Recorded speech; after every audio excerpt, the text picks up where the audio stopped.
Establishment name, Big Bro Milk Tea Shop.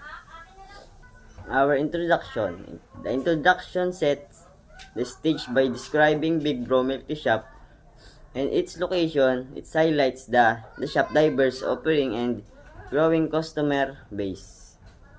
Objective. The section clearly defines the purpose of the study to analyze growth, pinpoint challenge, and suggest solutions. Scope. The focus on the 2021 to 2023 time frame establish a clearly boundary for data analysis. Methodology. This section explains the systematic approach used to gathering and analyze data. Data source. Sales report, inventory records, and customer feedback provide a quantitative and qualitative insight. Data collection process. Survey and staff interview ensure first-hand data, while historical records offer a longitudinal view. Tools use. The use of Excel and Tableau demonstrates a focus on both data accuracy and visualization, ensuring clarity and in report. Data collection. Year trends. A steady increase in sales from 20,000 to 35,000 in 2021 to 30,000 to 55,000 in 2023. Reflects consistent growth. Customer feedback. Improvements in ratings from 4.2 to 4.7 highlights increasing satisfaction level. Top selling products. The shift from chocolate milk tea to taro milk tea suggests involving customer preferences. This data serves as foundation for identifying patterns and insight. Data analysis.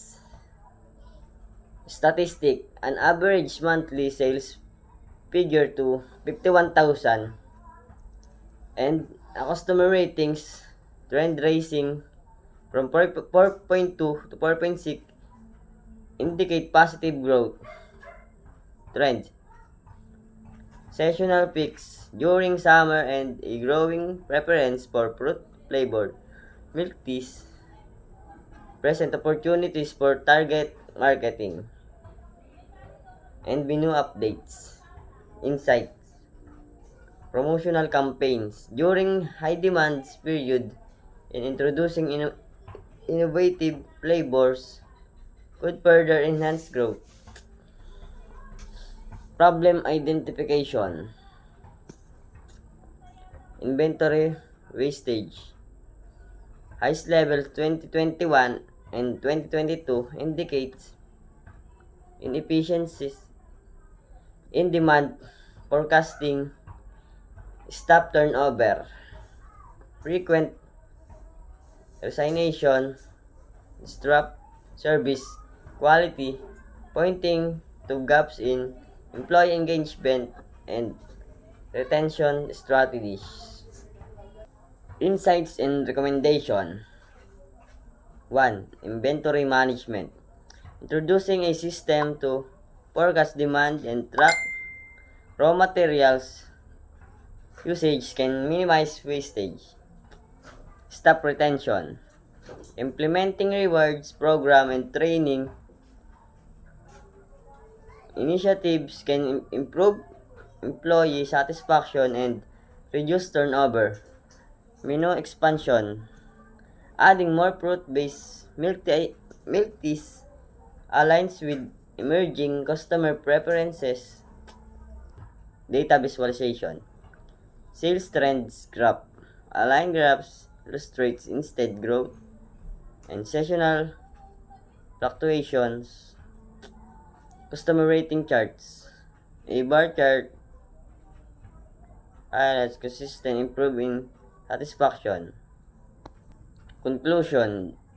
Growth achieved. Big Bro Milk Tea Shop has seen steady improvements in sales and customer satisfaction.